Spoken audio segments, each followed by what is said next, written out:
Hello NEET aspirants, कैसे हो आप सभी। तो भैया 50 डेज बचे हुए हैं। कितने दिन? Only 50 days left. Sir NEET government MBBS seat का सिलेक्शन कैसे होगा? अब आप सभी को बड़ा प्रेशर फील हो रहा है, डर लग रहा है होगा कि नहीं होगा। सर हम मल्टीपल टाइम हम ऑलरेडी ड्रॉप कर चुके हैं, फैमिली की लाइबिलिटी है, हम ये किससे कहें, बड़ी एक इंटरनल कहीं ना कहीं ये हमारे दिमाग में चलता रहता है, ये सब ये हम फील करते हैं। तो सर आप बताओ मेरे को क्या सटीक प्लानिंग होगी। तो भाई देखो मैं आपको बताऊं, आपको इन 50 दिन में वो जिद्दीपन, वो पागलपन, वो सेल्फ बिलीव, वो अपनी प्लानिंग, सैक्रिफाइस, आपको ये सब लगाना पड़ेगा। जो प्लानिंग बनाओगे उसको कंसिस्टेंटली फॉलो करो। हिंदुस्तान में कोई आपको एक वीडियो देख के सिलेक्शन नहीं करा सकता, कोई ना कोचिंग इंस्टीट्यूट करा सकता है, ना ही मैं करा सकता हूँ।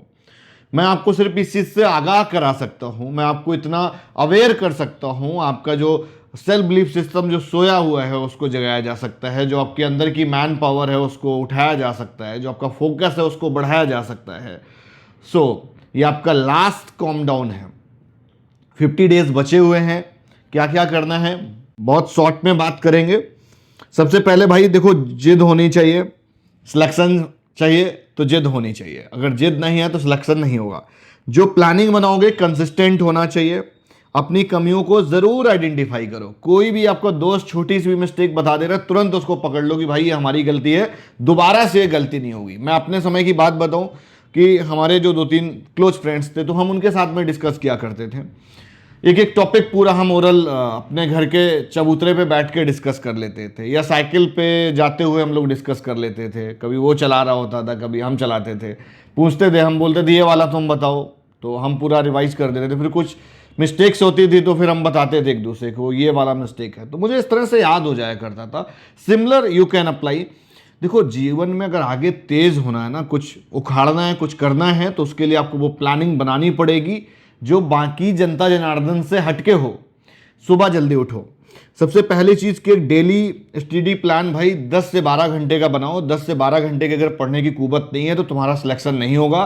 बुरा लगे तो मुझे क्षमा करना। 10 से 12 घंटा मिनिमम। बाकी अगर आपके अंदर पोटेंशियल 15 घंटे 18 घंटे का भी है तो आप कर सकते हो। लोग 18 घंटे तक भी पढ़ते हैं एट एन एवरेज। जो अच्छे जो टॉपर्स रहते हैं उनका 15 घंटे का एवरेज होता है। आप भी करो। दूसरा चीज, जितनी देर पढ़ो अपनी फोकस बढ़ाओ, अपनी एफिशिएंसी बढ़ाओ कि यार जो एक बार याद कर लिया ना तो पूरा चैप्टर याद होना चाहिए कि ये चीज ऐसे ऐसे करके लिखी हुई है और उसमें यही लिखा हुआ है, उसमें और कुछ नहीं लिखा हुआ है। प्रैक्टिकली आप एनालाइज करके पढ़ो, रट्टा मत मारो। रट्टा मारोगे कंसेप्ट नहीं समझ पाओगे, मिस्टेक करोगे, गलत एमसीक्यू सिलेक्ट करोगे, -1 हो जाएगा। अर्ली मॉर्निंग उठो। जब दुनिया सो रही होगी तब तुम सुबह 8-9 बजे तक, सुबह 4 बजे जग के 5-6 घंटे में बहुत कुछ अचीव कर सकते हो। मुझे ऐसा लगता है कि देखो, पूरी वॉच क्लॉकवाइज सिस्टम समझा देता हूं भाई। देखो रात में आपका पूरा दिन 12 AM से चालू हो जाता है। रात में जो है 00 आप समझ लो, और सुबह 12 तक जो है चलता है, फिर धीरे से जो है PM हो जाता है। तो जब आप, बहुत सारे लोग क्या करते हैं इस पूरी साइकिल में, भाई 9 बज गए, यहाँ पे 9 बजे उठ रहे हैं, तो आपने अपने जीवन का 1/3 टाइम, मतलब 6-3-9 घंटे आपने खराब कर दिए। टोटल आपके पास कितने घंटे? 24। जो 8 बजे जग जा रहे होंगे उनका 1/3 एफिशिएंसी रिड्यूस हो गया। 6 घंटे से ज़्यादा नहीं सोना है। अगर कम सोने की हम बात करें तो आप 5 घंटे में भी आप जिंदा रहोगे, मरोगे नहीं। मैं इसको प्रैक्टिकली अप्लाई कर चुका हूं, और 4 घंटे तक भी आप मतलब महीने भर तक 45 दिन तक 4-5 घंटे की रूटीन में भी आप मैनेज कर सकते हो। आप अपनी अच्छी एफिशिएंसी निकाल के दोगे, यही आपको सेक्रीफाइस करना है। आम तौर पे जनता जनार्दन ये सेक्रीफाइस नहीं कर पाती है। अपना समय किसी होटल या चाय के कुल्हड़ पे गुजार रही होती है, कहीं बतौलेबाजी कर रहे होगे, कहीं लाइब्रेरी के पे बैठ के अपना टाइम वेस्ट कर रहे होगे, अपने आप को डे बाई डे किल कर रहे होगे। आपने 80% अपने को किल कर रखा है, 20% आने वाले इधर 50 दिन में आप किल कर दोगे, खत्म हो जाएगा। तो जब दुनिया उठे तो आप आगे खड़े हुए मिलो। 4 घंटे 5 घंटे की चाय की चुस्की साहब तब लो जब कुछ कर लो, है ना, तब आपका सिलेक्शन होगा। आप अपने आप से डेली प्रॉमिस करो, प्लानिंग बनाओ, उस प्लानिंग को फॉलो करो, डेली प्लानिंग करो। डेली टास्क जो बनाओ, रात में सो तभी, नींद तभी आनी चाहिए जब आपको लगे कि आज हमने ये पन्ना अपने माथे में यहाँ अंदर पूरा फिटेड कर दिया है। अब हमको कोई टेंशन नहीं, वो पेज हम बैठ के ऐसे रिवाइज कर सकते हैं, हम ब्रश करते हुए रिवाइज कर सकते हैं, या हम कुछ कर रहे हैं, हम चाय बना रहे हैं तब हम रिवाइज कर सकते हैं, या हम चाय पी रहे हैं तो हमारे दिमाग में वो सब फ्लैशबैक में चल रहा है, चलते फिरते आपको वो रिवाइज करना पड़ेगा, बिकॉज टाइम बहुत कम बचा हुआ है। आप हफ्ते हफ्ते भर की प्लानिंग में तोड़ दो। देखो, एक तो बहुत ईजी हिस्सा होगा जो आपको आता होगा, एक मीडियम होगा जिसमें आपको मैक्सिमम रिविजन रिक्वायर्ड होंगे, एक ऐसा होता है जो आपसे ना हो पाएगा, जो आपसे हिलता नहीं है। उसके लिए आपको वो जिद और वो पागलपन से लगना पड़ता है कि ये वाला आज हम करेंगे। उसके लिए वीकली प्लानिंग बनाओ, थोड़ा थोड़ा रोज तोड़ो, हफ्ते में जाके अपनी परफॉर्मेंस को चेक करो। परफॉर्मेंस वीकली चेक करना बहुत ज़रूरी है कि पिछले हफ्ते में हम क्या कर पा रहे थे। अगर हम एक क्वेश्चन भी कर ले रहे हैं एक्स्ट्रा तो इट्स मीन कि जो हमारा फॉर्मूला है वो ठीक होगा। दूसरी इंपॉर्टेंट चीज, एक क्वेश्चन से मत समझना, सिलेक्शन एक क्वेश्चन से नहीं होता है, बट बहुत दफा एक क्वेश्चन से रह जाता है, इसलिए ध्यान रखना। छोटे छोटे स्टेप को इकट्ठा करो, डरने की कोई ज़रूरत नहीं है, आपको वो सेल्फ बिलीव बनाना पड़ेगा कि आपका सिलेक्शन हो जाएगा, तभी होगा। 50 दिन आपके पास बचे हुए हैं, आज 12 मार्च है जब वीडियो रिकॉर्ड हो रही है, 19 डेज आपके मार्च में बचे हैं, 30 दिन आपके अप्रैल में बचे हुए हैं, 3 मई को एग्जाम है, टोटल 50 दिन का समय बचा है। 50 दिन आपके एकदम माइंड में काउंट डाउन होने चाहिए।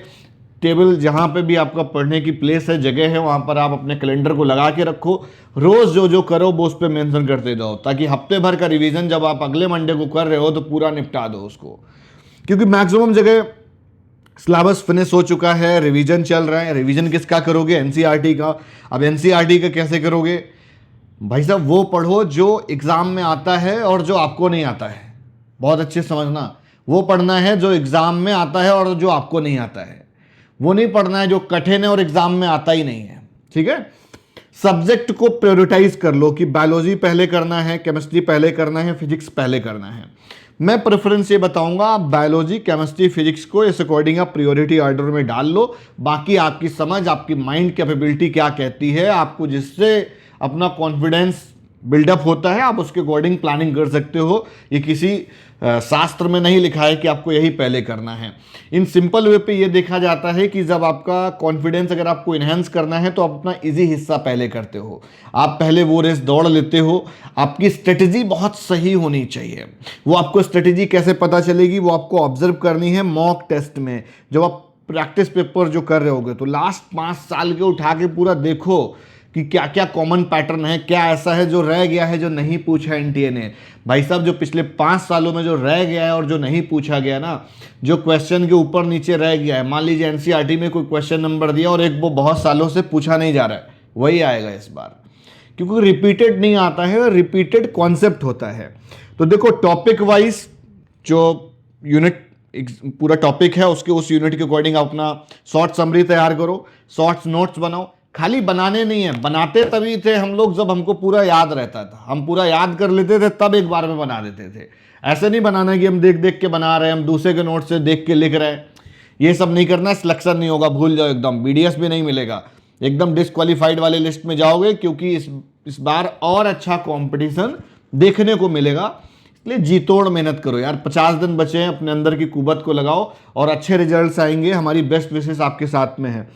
कॉन्सेप्ट याद रखो, कॉन्सेप्ट के अकॉर्डिंग प्लानिंग करो। देखो, मेरा मानना यह है साहब कि इतनी मेहनत करो कि आपको मलाल नहीं रह जाए। सिलेक्शन होना ना होना अलग विषय है, आप इतनी मेहनत करो, इतनी प्लानिंग करो, अपने सेल्फ बिलीफ सिस्टम के साथ इतने स्टक करो। हम आपको सिर्फ मोटिवेट नहीं कर रहे हैं, हम आपको ये कह रहे हैं कि 50 दिन तक ये आपकी चार्जिंग आप में होती रहनी चाहिए, तभी आपने जो सपना देखा है ना सरकारी मेडिकल कॉलेज का, तभी पूरा होगा। अदरवाइज आप भूल जाओ, आपका कोई सपना नहीं पूरा होने वाला है। कोई प्राइवेट कॉलेज आप ले लेंगे और आप उसी में पढ़ेंगे। और बाकी अगर उस पर जाना है, अगर आपने तय कर रखा है कि बाबा हमसे नहीं हो पाएगा, तो ये वीडियो सॉरी आपके लिए नहीं थी। 3 पार्ट में आप इस सिस्टम को तोड़ लो। 50% वो जो इजी है, तो 50% जो इजी है तो उसमें 50% की मतलब 50% जो है उसमें 100% की एक्यूरेसी होनी चाहिए, उसमें 49 भी नहीं होना चाहिए। बहुत बार क्या होता है कि जो हमारा सबसे ज़्यादा मिस्टेक होती है, जो गलतियां होती हैं, साइकोलॉजिकली ऐसा है कि हम अपने इजी चीज़ों में करते हैं, हमारा उस पर ध्यान नहीं जाता है। हमारा माइंड किस पे लगा है? हम तो बहुत टफ वाला करेंगे, हम उसी में ध्यान देंगे, हम उसी में कुछ करके दिखाएंगे। तुम उसमें कर दो लोगे लेकिन 10-5 कर पाओगे, उसके चक्कर में ये 50% छूट जाएगा। किसी भी साल का कोई भी क्वेश्चन पेपर उठा के देख लो, पिछले 5 साल का अगर ऑब्जर्व करोगे तो 50% पेपर आपका इजी आता है हर एक सब्जेक्ट में, आप उसको देख लोगे। पिछली साल बस ऐसा था कि थोड़ा सा फिजिक्स ने जेई मेंस लेवल का दे दिया था। अगर आपकी जेई मेंस लेवल की तैयारी नहीं है तो आप भैया अभी 50 दिन बचे हुए हैं, तो किसी बढ़िया से फिजिक्स के टीचर से पढ़ो जिसको अच्छी से अपनी मैथ आती हो, है ना। किसी ऐसे टीचर से ना पढ़ो जो तुमको सिर्फ वाहवाही में तुमको लुटवा रहा है, तुम्हारा एग्जाम में कुछ नहीं कर पाओगे। पिछली बार ऐसा ही हुआ था, बहुत सारे लोग कुछ कर नहीं पाए थे, पेपर हिल ही नहीं रहा था, समझ गए, और 525 गई थी कट ऑफ, ये देख भी रहे होगे यहाँ पे। तो 50% जो इजी है, 100% एक्यूरेसी लानी है। मीडियम जो पेपर है 30% का, इसको भैया इधर जो 1 महीना है अभी एकदम मार्च वाला, मार्च से आज 12 मार्च से 12 अप्रैल तक, मतलब 15 अप्रैल ले लो, 15 अप्रैल तक इसको खत्म करके फेंक दो एकदम। तो 80% आपका रोज रिवीजन करो, जो चीज आपको आती है आप उसको रोज रिवाइज करो। एक वो अलग नोट्स बना लो जो आप भूलते हो, जो याद ही नहीं कर पाते हो, आप किसी के नाम पे भी वो याद कर सकते हो। आप जैसे आपका दिमाग भूल जाता है, मान लो कोई हम रिएक्शन भूल जा रहे हैं केमिस्ट्री में, या हम कुछ बायोलॉजी में भूल जा रहे हैं, तो आपका जो मित्र है आप उसके नाम पे वो याद कर लो, आपको हमेशा याद आएगा। और जो आपके 24 घंटे जो इर्द गिर्द चीज़ें रहती हैं, मान लीजिए पेन है, तो आप जब इस पेन को देखो तो आपको एक रिएक्शन याद आनी चाहिए। फ़ोन को जब आप देखते हो ना दिन भर बार बार, इतना सोशल मीडिया यूज करते हो, फेसबुक के नाम पे आपको कुछ पता होना चाहिए। तो उससे क्या है कि आपका माइंड इजीली रिकॉल करता है। बहुत टफ चीज़ है, कोई कंसेप्ट ऐसा भूल जाते हो, इंस्टाग्राम बहुत चलाते हो, उस पर याद रखो, ठीक है। 30% जो 20% का बचा हुआ है टफेस्ट, इसको रोज प्रैक्टिस करो, रोज आपका इन्हेंस होगा और आपका सिलेक्शन होने से, अगर आपने 80% कर लिया और 10-5% इसमें कर लिया तो सिलेक्शन आपका 80-85% में हो जाएगा, कोई नहीं रोक पाएगा, ठोक के आपसे वादा कर रहा हूं। और इंपॉर्टेंट चीज देखो भैया, 2025 में फिजिक्स का लेवल, जो पेपर का लेवल था वो टफ था, 525 नंबर तक गया था, 27,000 रैंक थी। 2024 में इजी हुआ था, स्कैम हुआ था, 652 कट ऑफ चली गई थी, ये ऑल इंडिया कोटी की कट ऑफ है। 2023 में मीडियम आया 611, 2022 में 596, 2021 में 610। तो ये लास्ट के 3 सालों में पेपर इजी आया था। बट अभी क्या हो रहा है, इजी, डिफिकल्ट और अब मीडियम के नीचे का तो आने का रहा। एनटीए को अपने आप को पिछली बार प्रूव करना पड़ा, बिकॉज उससे पहले एकदम हलवा दे दिया था, कौन सा, बूंदी वाला। तो आप सब गड़बड़ा गए कि यार अब तो बड़ा इजी आएगा, बहुत सारे लोग कोचिंग वाले सोचे सारा सिलेक्शन हमारे यहाँ से होगा, ऐसा नहीं हुआ था। आप इंडिविजुअली अपने ऊपर फोकस करिए, घंटा फर्क नहीं पड़ता है यार कि आप किस कोचिंग से हो, आप कैसे पढ़ रहे हो, क्या कर रहे हो, सिर्फ त्याग, सेक्रीफाइस, वो आपकी आंखों में सूखापन होना चाहिए कि आप सेक्रीफाइस कर रहे हो। आपके वो माइंड में आपको लोड लेना पड़ेगा, वो प्रेशर लेना पड़ेगा, तब रिजल्ट्स आते हैं। बिना लोड लिए दुनिया का कोई आदमी कुछ नहीं कर पाया है। वीडियो आज की यहीं तक, और इसी तरीके से वीडियोस पाने के लिए वीडियो को लाइक करो, सब्सक्राइब करो, शेयर करो, बम्पर मेहनत करो यार, और अपने परिवार का, अपने फैमिली का, अपने माँ बाप का नाम रोशन करो। इतनी मेहनत करो, अभी जिंदा हो, और अगर 50 दिन मेहनत कर भी लोगे, 15-18 घंटे पढ़ भी लेते हो, तो आप मरोगे नहीं। मेरा आपसे वादा है, हम तुम्हारे लिए रोज पूजा करेंगे, समझ गए, कि तुमको कुछ नहीं होगा, तुम्हारे लिए शुभचिंतक हम बैठे हुए, करो, ठोक के करो, रोज नहीं करो तो नींद नहीं आनी चाहिए, ठीक है। नमस्कार।